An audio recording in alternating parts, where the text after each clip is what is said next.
Pernahkah kamu merasa sudah melakukan pola hidup sehat, menjaga pola makan, rutin olahraga, tapi ketika cek lab hasilnya masih mengkhawatirkan? Tekanan darah masih tinggi, kolesterol naik, badan mudah lelah, sering pusing? Hati-hati, ini bukan masalah biasa. Tahukah kamu? Masalah ini bisa jadi karena ada peradangan kronis di pembuluh darahmu yang disebabkan oleh makanan yang kamu konsumsi setiap hari. Dan yang lebih mengejutkan, banyak dari makanan ini mungkin kamu anggap sehat selama ini. Penelitian terbaru menunjukkan bahwa peradangan pembuluh darah adalah akar dari 3 penyakit pembunuh terbesar di Indonesia: stroke, penyakit jantung, dan diabetes. Ketiga penyakit ini ternyata memiliki satu kesamaan, yaitu kerusakan pada pembuluh darah yang dimulai dari peradangan kronis. Di video ini, Klinik 62 akan membahas 5 golongan makanan yang diam-diam merusak pembuluh darahmu setiap hari. Semua berdasarkan penelitian ilmiah terkini, bukan sekadar mitos kesehatan. Sebelum kita lanjut, tulis di kolom komentar pola makanmu selama seminggu terakhir. Apakah kamu sering mengonsumsi gorengan atau makanan manis? Dan jangan lupa subscribe untuk mendapatkan informasi kesehatan terpercaya dari Klinik 62 setiap minggunya. Gorengan dan makanan tinggi lemak trans, pemicu utama peradangan pembuluh darah. Gorengan adalah salah satu makanan favorit masyarakat Indonesia. Pisang goreng, tahu goreng, tempe goreng, ayam goreng tepung, semuanya menggugah selera. Tapi tahukah kamu bahwa gorengan adalah salah satu penyebab terbesar peradangan di pembuluh darah? Masalah utama dari gorengan bukan hanya karena digoreng, tetapi karena jenis minyak yang digunakan dan proses pengorengannya. Sebagian besar warung dan rumah makan menggunakan minyak sayur, minyak jagung, atau minyak kedelai yang tinggi asam lemak omega-6. Penelitian di Journal of the American Heart Association tahun 2021 menunjukkan bahwa konsumsi omega-6 berlebihan dapat memicu respons inflamasi atau peradangan dalam tubuh, terutama ketika tidak diimbangi dengan omega-3. Yang lebih parah, minyak goreng yang digunakan berulang kali akan mengalami oksidasi dan menghasilkan senyawa berbahaya seperti aldehida dan radikal bebas. Senyawa-senyawa ini sangat reaktif dan dapat merusak lapisan dalam pembuluh darah yang disebut endotelium. Kerusakan endotelium inilah yang menjadi pintu masuk terjadinya aterosklerosis atau penumpukan plak di pembuluh darah. Belum lagi jika gorengan tersebut dilapisi tepung terigu. Tepung yang digoreng pada suhu tinggi akan menghasilkan produk akhir glikasi lanjutan atau Advanced Glycation End Products yang disingkat AGEs. Senyawa AGEs ini terbukti meningkatkan stres oksidatif dan peradangan sistemik yang dapat memperburuk kesehatan pembuluh darah. Studi dari European Heart Journal tahun 2022 menemukan bahwa orang yang mengonsumsi makanan yang digoreng lebih dari 4 kali seminggu memiliki risiko 14% lebih tinggi mengalami penyakit jantung koroner dan 12% lebih tinggi untuk mengalami gagal jantung dibandingkan mereka yang mengonsumsi kurang dari sekali seminggu. Lemak trans juga sering ditemukan dalam margarin dan shortening yang digunakan untuk membuat kue, biskuit, dan makanan panggang. Lemak trans meningkatkan kadar kolesterol jahat atau LDL sekaligus menurunkan kolesterol baik atau HDL, kombinasi terburuk untuk kesehatan pembuluh darah. Bahkan Food and Drug Administration atau FDA di Amerika Serikat telah melarang penggunaan lemak trans buatan dalam makanan karena terbukti sangat berbahaya. Solusi? Kurangi konsumsi gorengan secara drastis. Jika ingin makan gorengan, buat sendiri di rumah menggunakan minyak sehat seperti minyak kelapa atau minyak zaitun, dan jangan gunakan minyak yang sama berulang kali. Lebih baik lagi, ganti metode memasak dengan memanggang, mengukus, atau menumis dengan sedikit minyak. Gula dan karbohidrat olahan, musuh tersembunyi pembuluh darah. Gula bukan hanya masalah bagi penderita diabetes, tetapi juga bagi siapa saja yang peduli dengan kesehatan pembuluh darah. Konsumsi gula berlebihan, baik dari gula alami maupun gula olahan, dapat memicu serangkaian reaksi berbahaya di dalam tubuh. Ketika kamu mengonsumsi makanan atau minuman tinggi gula, kadar gula darah akan melonjak drastis. Untuk merespons lonjakan ini, pankreas harus memproduksi insulin dalam jumlah besar. Jika hal ini terjadi berulang kali setiap hari, tubuh akan mengalami kondisi yang disebut hiperinsulinemia, yaitu kadar insulin yang terlalu tinggi dalam darah. Penelitian di Circulation Research tahun 2021 menunjukkan bahwa hiperinsulinemia kronis dapat merusak sel-sel endotel pembuluh darah, memicu peradangan, dan mempercepat proses aterosklerosis. Insulin yang tinggi juga merangsang produksi sitokin proinflamasi seperti interleukin 6 dan tumor necrosis factor alpha atau TNF-alpha yang semakin memperburuk peradangan pembuluh darah. Gula juga bereaksi dengan protein dan lemak dalam tubuh melalui proses yang disebut glikasi, menghasilkan senyawa AGEs yang sudah saya sebutkan sebelumnya. Senyawa ini tidak hanya merusak pembuluh darah, tetapi juga mengurangi elastisitas dinding pembuluh darah, membuatnya lebih kaku dan rentan pecah. Yang perlu dipahami adalah bahwa gula tidak hanya terdapat dalam gula pasir, permen, atau kue manis. Gula tersembunyi juga ada dalam saus botolan, minuman kemasan, sereal sarapan, yogurt rasa buah, bahkan dalam roti tawar. Studi menunjukkan bahwa rata-rata orang Indonesia mengonsumsi gula sekitar 50-60 gram per hari, padahal Kementerian Kesehatan merekomendasikan maksimal 50 gram per hari atau sekitar 4 sendok makan. Karbohidrat olahan seperti nasi putih, roti putih, dan mie instan juga berperilaku seperti gula dalam tubuh.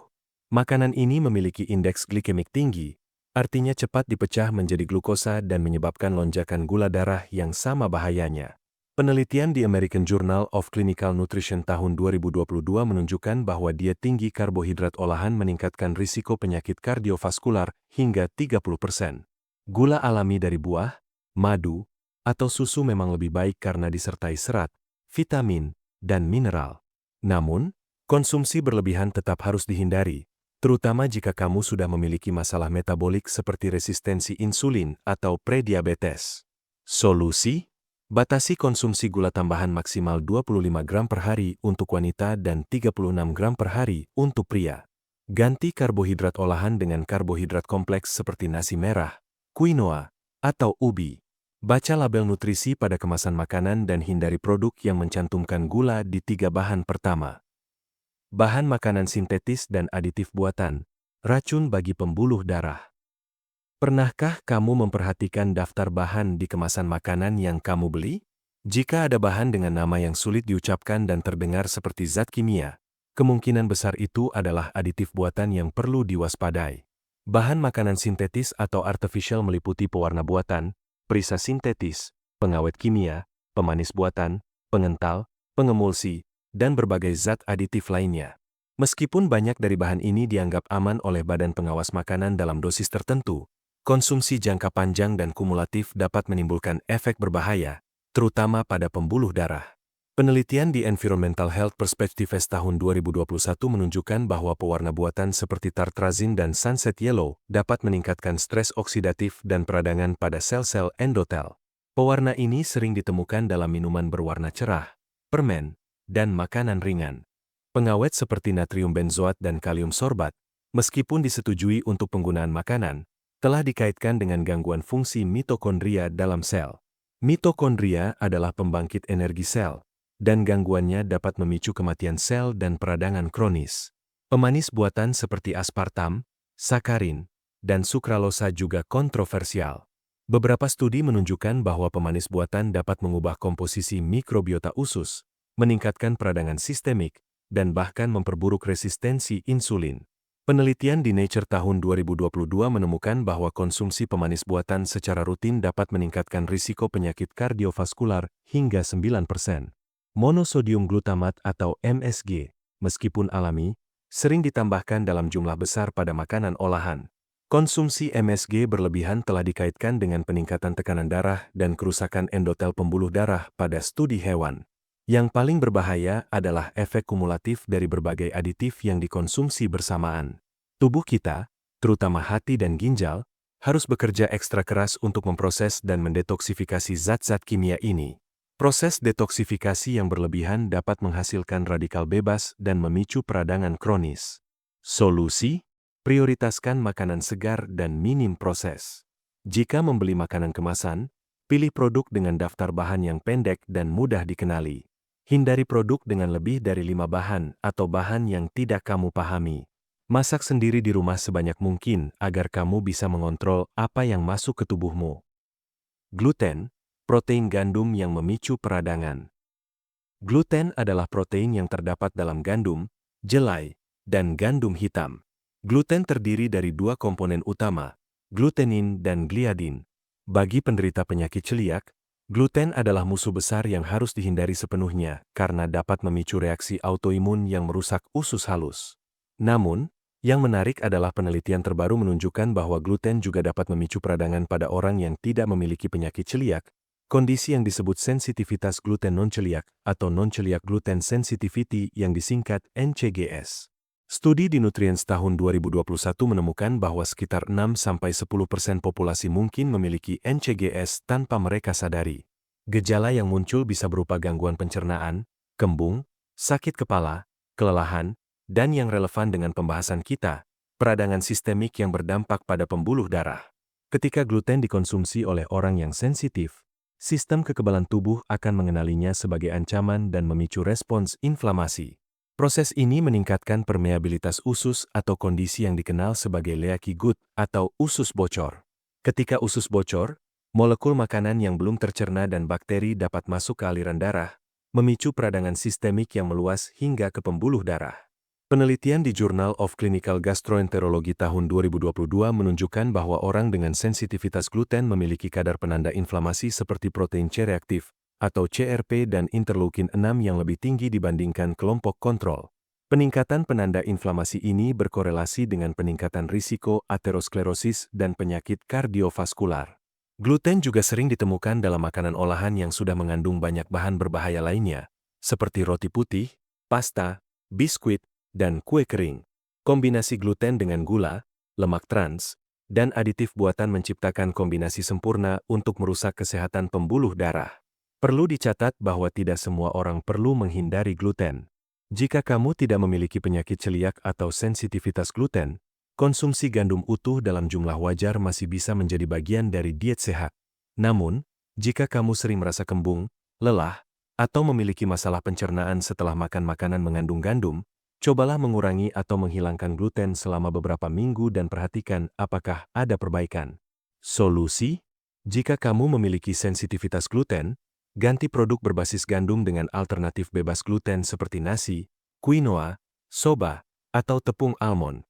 Fokus pada makanan utuh dan hindari produk bebas gluten olahan yang seringkali tinggi gula dan lemak tidak sehat. Ultra-processed food, kombinasi sempurna perusak pembuluh darah.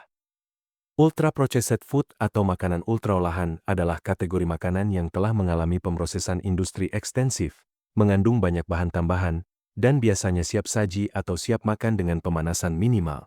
Kategori ini mencakup makanan cepat saji, mie instan, sosis, nugget, makanan beku siap saji, minuman ringan, dan camilan kemasan.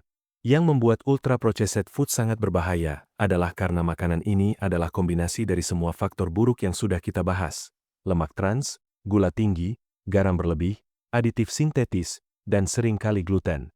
Ini adalah resep sempurna untuk merusak pembuluh darah. Penelitian landmark yang dipublikasikan di British Medical Journal tahun 2021 yang melibatkan lebih dari 100.000 partisipan menemukan bahwa setiap peningkatan 10% dalam konsumsi ultra-processed food dikaitkan dengan peningkatan 12% risiko penyakit kardiovaskular dan 11% risiko penyakit jantung koroner. Studi lain di Journal of the American College of Cardiology tahun 2022 menunjukkan bahwa orang yang mengonsumsi lebih dari 4 porsi ultra-processed food per hari memiliki risiko 62% lebih tinggi untuk meninggal akibat penyakit kardiovaskular dibandingkan mereka yang mengonsumsi kurang dari 2 porsi. Mengapa ultra-processed food begitu berbahaya? Pertama, makanan ini dirancang untuk memicu kecanduan.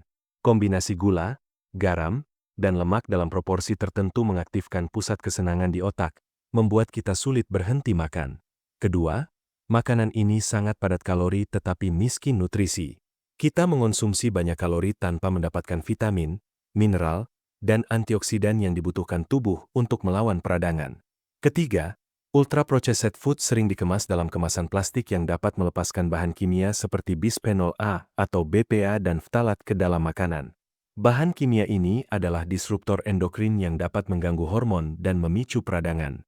Keempat, proses pengolahan pada suhu tinggi menghasilkan berbagai senyawa berbahaya seperti akrilamida, nitrosamin, dan AGs yang semuanya terbukti merusak pembuluh darah dan meningkatkan risiko kanker. Yang mengkhawatirkan adalah ultra-processed food sudah menjadi bagian besar dari diet modern. Studi di Indonesia menunjukkan bahwa konsumsi ultra-processed food meningkat drastis dalam 20 tahun terakhir, terutama di kalangan anak muda dan penduduk perkotaan. Solusi? Kembali ke pola makan tradisional dengan makanan segar dan minim proses. Terapkan prinsip 80-20, di mana 80% makananmu adalah makanan segar dan utuh, dan maksimal 20% boleh dari makanan olahan. Masak sendiri sebanyak mungkin, dan jika membeli makanan kemasan, pilih yang memiliki daftar bahan sesingkat mungkin. Bagaimana membersihkan dan menyehatkan pembuluh darah? Setelah memahami makanan-makanan yang merusak pembuluh darah, pertanyaan berikutnya adalah, bagaimana cara membersihkan dan menyehatkan kembali pembuluh darah yang sudah terlanjur rusak? Kabar baiknya, tubuh manusia memiliki kemampuan luar biasa untuk memperbaiki diri jika diberikan kondisi yang tepat. Berikut adalah 3 strategi utama yang terbukti efektif. Strategi pertama adalah puasa intermiten atau intermittent fasting. Puasa bukan sekadar tradisi keagamaan, tetapi juga memiliki dasar ilmiah yang kuat untuk kesehatan pembuluh darah. Penelitian di New England Journal of Medicine tahun 2021 menunjukkan bahwa puasa intermiten dapat menurunkan penanda inflamasi, memperbaiki fungsi endotel, dan meningkatkan proses autofagi atau pembersihan sel-sel rusak. Puasa intermiten bisa dimulai dengan metode 12 berjanding 12, di mana kamu berpuasa 12 jam dan makan dalam jendela 12 jam. Secara bertahap, kamu bisa meningkatkan durasi puasa menjadi 14 atau 16 jam. Yang paling penting adalah apa yang kamu makan ketika berbuka puasa. Hindari langsung makan makanan berat atau tinggi gula. Mulailah dengan air putih, kemudian sayuran, protein, dan lemak sehat. Strategi kedua adalah olahraga teratur, terutama olahraga kardiovaskular. Olahraga tidak hanya membakar kalori, tetapi juga memiliki efek langsung pada kesehatan pembuluh darah. Ketika berolahraga, aliran darah meningkat, yang membantu membersihkan plak dan memperkuat dinding pembuluh darah. Penelitian di Circulation tahun 2022 menunjukkan bahwa olahraga aerobik seperti jalan cepat, jogging, berenang, atau bersepeda selama 30-45 menit, 5 kali seminggu, dapat meningkatkan fungsi endotel hingga 30% dalam waktu 12 minggu. Olahraga juga meningkatkan produksi nitrat oksida, molekul penting yang membantu pembuluh darah melebar dan meningkatkan aliran darah. Namun, jika kamu sudah memiliki masalah jantung atau pembuluh darah, konsultasikan dulu dengan dokter sebelum memulai program olahraga. Dokter dapat membantu menentukan jenis dan intensitas olahraga yang aman untukmu. Strategi ketiga adalah asupan nutrisi yang tepat. Ada beberapa makanan yang terbukti memiliki efek protektif terhadap pembuluh darah. Makanan kaya antioksidan seperti beri, sayuran hijau gelap, dan teh hijau dapat menetralisir radikal bebas yang merusak pembuluh darah. Ikan berlemak seperti salmon, makarel, dan sarden kaya akan omega-3 yang memiliki efek antiinflamasi kuat. Studi menunjukkan bahwa konsumsi omega-3 secara teratur dapat menurunkan trigliserida, mengurangi pembekuan darah, dan menstabilkan plak aterosklerosis. Bawang putih mengandung allicin, senyawa yang dapat menurunkan tekanan darah dan kolesterol. Kacang-kacangan dan biji-bijian kaya akan magnesium dan vitamin E yang penting untuk kesehatan pembuluh darah. Dark chocolate dengan kandungan kakao minimal 70% mengandung flavonoid yang dapat meningkatkan fungsi endotel. Yang tidak kalah penting adalah mengelola stres. Stres kronis meningkatkan produksi hormon kortisol yang dapat merusak pembuluh darah. Praktik meditasi, yoga, atau teknik pernapasan dalam terbukti dapat menurunkan stres dan memperbaiki kesehatan kardiovaskular. Kesehatan pembuluh darah adalah fondasi dari kesehatan tubuh secara keseluruhan. Stroke, penyakit jantung, dan diabetes, 3 penyakit pembunuh terbesar. Semuanya berakar dari kerusakan pembuluh darah yang dimulai dengan peradangan kronis. Yang menggembirakan adalah bahwa kamu memiliki kendali penuh atas kesehatan pembuluh darahmu melalui pilihan makanan sehari-hari. Dengan menghindari 5 golongan makanan perusak pembuluh darah yang sudah kita bahas, gorengan dan lemak trans, gula dan karbohidrat olahan, bahan sintetis, gluten untuk yang sensitif, dan ultra-processed food, kamu sudah melakukan langkah besar untuk melindungi pembuluh darahmu. Ingat, perubahan tidak harus drastis. Mulailah dengan 1 atau 2 perubahan kecil, seperti mengurangi gorengan atau mengganti minuman manis dengan air putih. Konsistensi kecil yang dilakukan setiap hari akan memberikan hasil besar dalam jangka panjang. Tubuhmu memiliki kemampuan luar biasa untuk memperbaiki diri.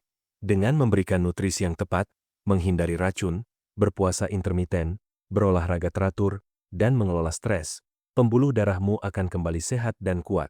Bagaimana pola makanmu selama ini? Apakah kamu sering mengonsumsi makanan-makanan yang merusak pembuluh darah? Mulai sekarang, yuk lebih bijak dalam memilih makanan. Bagikan pengalamanmu di kolom komentar dan mari kita saling mendukung untuk hidup lebih sehat. Jangan lupa subscribe ke Klinik 62 dan aktifkan notifikasi agar tidak ketinggalan informasi kesehatan penting lainnya. Tekan tombol like jika video ini bermanfaat, dan bagikan ke keluarga dan teman yang perlu mengetahui informasi ini. Stay healthy, stay happy.